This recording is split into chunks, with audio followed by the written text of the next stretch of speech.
लागू किया विनोद जी ऐसा है, शशि जी बैठे हुए हैं, हम सबसे वरिष्ठ हैं, ये पहली बार तंत्र पे उंगली उठी है क्या?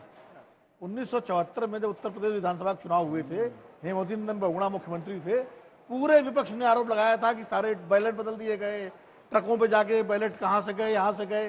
तब 74 की बात कर रहा हूं, तब भी चुनाव आयोग था, तब भी तंत्र था, पूरा विपक्ष था, उसमें तत्कालीन सबसे पहले ईवीएम का सवाल किसने खड़ा किया? लाल कृष्ण आडवाणी ने खड़ा किया। मैं तो पूरा मैं कह रहा हूं, तब भी तंत्र का, तब कोई छुई मुई नहीं था। अरे संविधान पे क्यों बोल दिया? सबने कहा ठीक है भाई, कहा जाओ आप अदालत। अरे भाई यार, लोकतंत्र में अगर हम नहीं, मतलब विपक्ष अपनी बात नहीं करेगा, इतना ज्यादा होली काऊ बना दीजिए कि अरे उस पर उंगली ना उठाएं, उससे बात ना करें। अब मैंने अभी पहले एग्जाम्पल दिया था शशि जी, फिर मैं उनको उद्धृत करूंगा, जेम्स माइकल लिंग 2 कह करके चुनाव आयोग को कंधे में खड़ा किया गया था, नहीं खड़ा किया गया था पूरे। लेकिन तब की परिस्थितियां अलग थी, ऐसे नतीजे नहीं थे। नहीं, मैं एक एग्जाम्पल दे दो रहा एजवाल में मिजोरम में राजीव गांधी जी ने कहा था कि यदि हम यहाँ पर मिजोरम में जीतेंगे तो बाइबल के अनुसार शासन चलेगा। आप हिंदू राष्ट्र बनाए तो ठीक है, आप हिंदू राष्ट्र बोले ना कि हम ठीक है, बोलिए मैं ये कह रहा हूँ आप हिंदू राष्ट्र बनाने की बात कह रहे हैं, ठीक है। हरियाणा पर, हिंदू राष्ट्र पर नहीं जाते, हरियाणा पर आ जाते हैं। शशि गजब बात है भाई ये तो। शहनवाज जी, मैं फौरन आपके पास आ रही हूँ, लेकिन शशि जी, अब जो बातें 1974 का उत्तर प्रदेश का उदाहरण देते हुए कही है विनोद अग्निहोत्री जी ने, इससे यही साफ है कि जो भी विपक्ष में होता है वो या तो तंत्र को लेकर, या तो बैलेट पेपर को लेकर, या तो ईवीएम को लेकर सवाल खड़े करता है। उनकी बातें तो ये बता रही है। क्या कांग्रेस इसी नैरेटिव पर आगे बढ़ रही है? चित्रा, मैं बार बार कहता हूं कि सभी दलों को अपनी चाल चलन और बोली तीनों पर ध्यान रखना चाहिए। वो लगातार बिगड़ता जा रहा है, वो नहीं होना चाहिए। लेकिन जहां तक बात आरोप और आक्षेप की है, आखिर कोई अगर हार गया है तो अपने कार्यकर्ताओं का मनोबल कैसे ऊंचा रखे? आखिर वो कैसे और लोगों से कहे कि भाई हमारी उम्मीदें अगर ये थी, पूरी नहीं हुई तो हम क्या करेंगे? तो मैं वो यही बोलेंगे। लेकिन मैं जरूर एक सबसे हाथ जोड़ के अनुरोध करता रहा हूं, किसी एक पार्टी की बात मैं नहीं कर रहा, कि भाई ये जो बार बार हर समय प्रतिभा विसर्जन होता रहता है हर चीज का, इसको रोकना चाहिए, क्योंकि ये लोकतंत्र के लिए बहुत अच्छा नहीं है। शहनवाज भाई, अब आवाज आ रही है मेरी? हाँ, अभी जारी होगी। फ्रीज हो गया? जी आ रही है। मेरा सवाल आपसे ओरिजिनल ये था, चूंकि नहीं फ्रीज, मेरा आवाज आ रही है अब? हाँ, आ रही है। बोलिए, आप सवाल पूछिए। मेरा प्रश्न आपसे जी आ रही है शशि कि कश्मीर को आप बहुत बेहतर समझते हैं, आप वहां पर बीजेपी के लिए काम भी करते हैं, लेकिन बीजेपी वहां जीतती क्यों नहीं है चुनाव? घाटी की बात कर रहा हूं मैं। जी, ये सही बात है कि जब रिजल्ट आया, जम्मू का रिजल्ट एकदम हमारे पक्ष में दिखता है और घाटी में हम अच्छा परफॉर्म नहीं कर पा रहे हैं, ये सही है। अब देखिए कि जम्मू कश्मीर के अंदर हमारा कोई ब्लॉक का भी मेंबर नहीं होता था, हम बीडीसी में जीते, फिर डीडीसी में 1 सीट 2 सीट हम जीते। हमने वहां पे काम खड़ा किया है। घाटी के अंदर हमारा एकदम नया सही काम है, क्योंकि वहां हमारी उतनी ताकत नहीं बनी है और धीरे धीरे हम अपनी ताकत को बढ़ा रहे हैं। इस बार देखेंगे तो काफी वोट हमने लिया है, हमारे कई उम्मीदवार काफी क्लोज कंटेस्ट में रहे हैं और वहां भी काम बढ़ाएंगे। लेकिन हमें कोई ऐसी बहुत बड़ी उम्मीद नहीं थी कि घाटी में हमें बहुत सीटें मिल सकती हैं, लेकिन लोगों का सपोर्ट, लोगों की दुआएं, लोगों का आशीर्वाद हमें मिला है। और पहले से अगर वोट परसेंटेज देखेंगे तो घाटी में काफी ज्यादा वोट वहां पे मिला है और सीट में वो तब्दील नहीं हो पाया है, लेकिन वो जी धन्यवाद भाई। मैं आशुतोष बोल रहा हूँ। छोटा सा मेरा सवाल ये है कि जब सरकार ने अनुच्छेद 370 को हटाया तो उसके बाद ये कहा गया वहां विकास जबरदस्त तरीके से होगा, वहां लोगों को रोजगार मिलेगा, और पिछले 4-5 सालों में लगातार ये कहा भी गया कि कश्मीर शांत हो गया है, वो लोग जो आतंकवाद के पक्ष में थे अब वो रिजेक्टेड हो गए हैं, जनता हमारे साथ है। वैसे में आप लोकसभा का चुनाव भी नहीं लड़ते हैं और विधानसभा के चुनाव में एक भी सीट जीतने की स्थिति में नहीं होते, तो क्या लोगों ने आपको रिजेक्ट कर दिया है या आप लोगों से कनेक्ट नहीं कर पा रहे या आपके दावे ठीक नहीं थे? इसका उत्तर तो शहनवाज नहीं दे सकते। देखिए, आप तो दोनों चीज ऐसी बता रहे हैं जो दोनों अस्वीकार है। ना हमें लोगों ने रिजेक्ट किया है, ना हम ऐसा है कि हम ना उनका दिल जीत पा रहे हैं, ऐसी बात नहीं।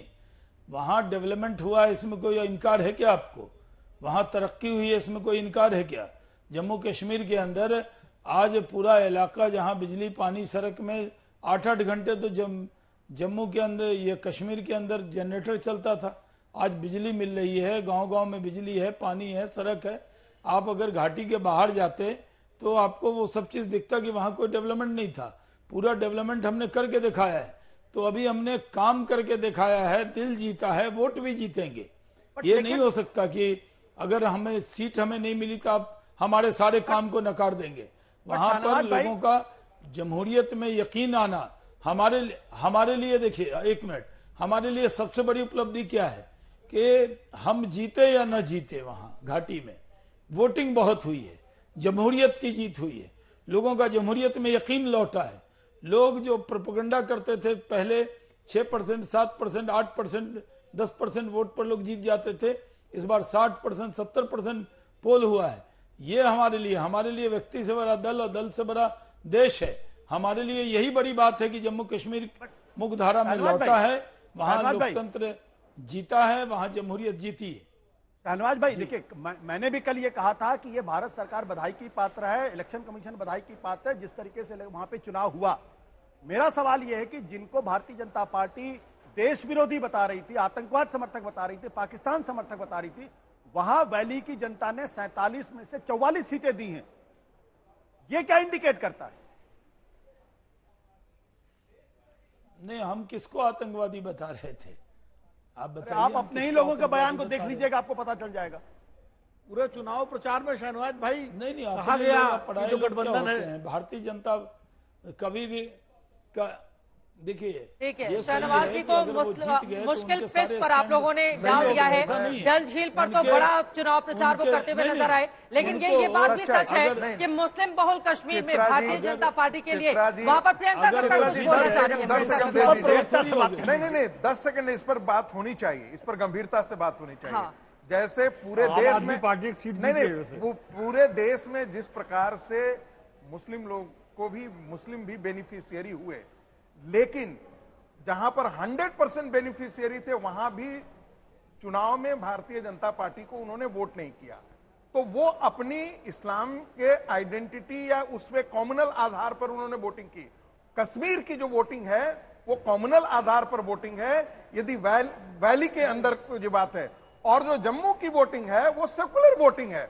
वहां पर गरीबी, भाई आप सहमत हैं इनसे? ये मुझसे सहमत हो या नहीं हो, मैं भारतीय जनता पार्टी के सुपर प्रवक्ता है, आप इनकी बात से सहमत हैं? नहीं, आप कांग्रेस के प्रवक्ता हैं। चलिए ठीक है, मुझे लग रहा है प्रियंका कक्कड़ जी के पास आते हैं, हरियाणा पर डिस्कस कर लेते हैं। ठीक है, ठीक है, ठीक है,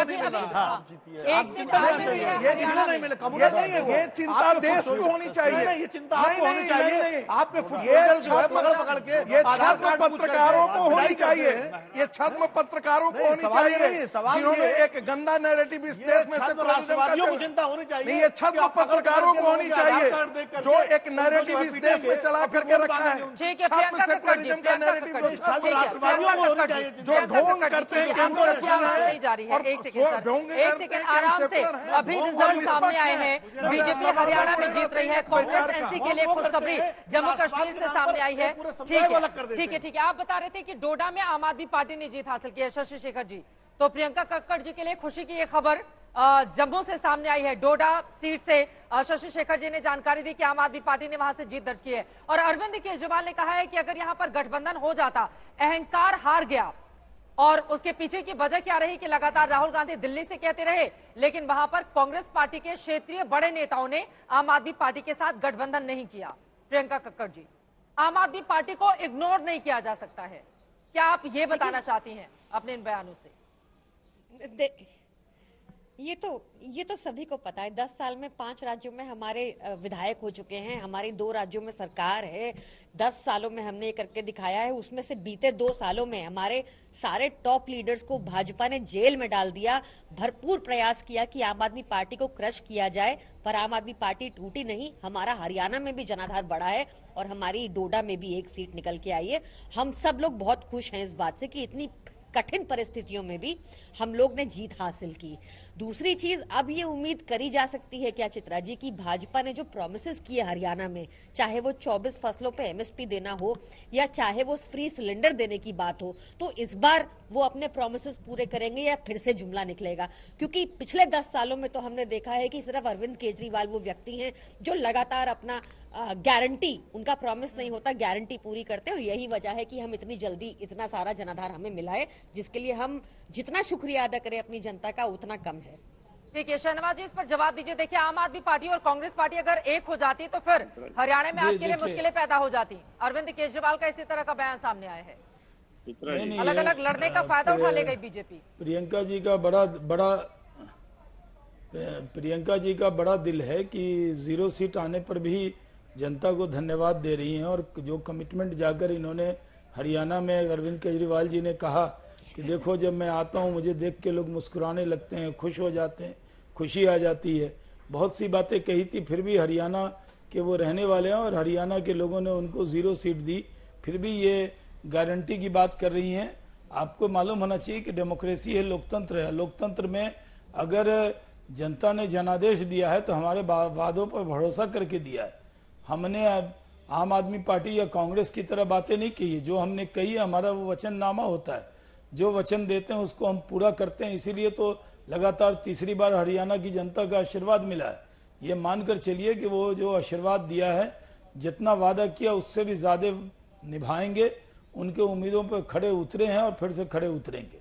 अरे जो वादा किया वो निभाना तो पड़ेगा ही आपको, यकीनन इसी वजह से वहां की जनता ने आपको सिर माथे पर बैठाया है 48 सीटें देकर। अब वक्त हमारे पास बहुत कम है, जल्दी से अजय वर्मा जी बोलिए। प्रियंका कक्कड़ जी, उन्होंने कहा है कि 0 सीटें आने के बावजूद आप जनता का धन्यवाद। मुझे शहनवाज सर को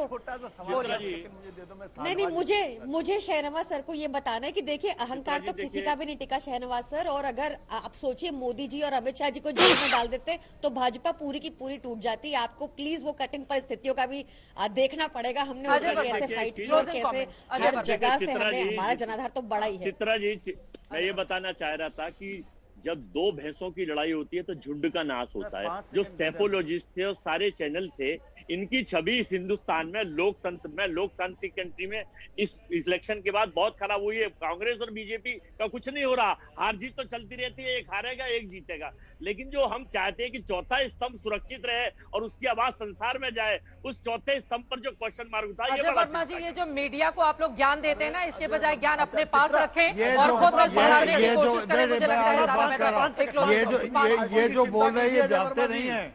ईडी के नेता राजीव गांधी ने अब तक का सबसे काला कानून प्रेस के खिलाफ लाया था। हम लोगों ने उसके लिए प्रदर्शन किया था और लाठी चार्ज हुआ था वहाँ।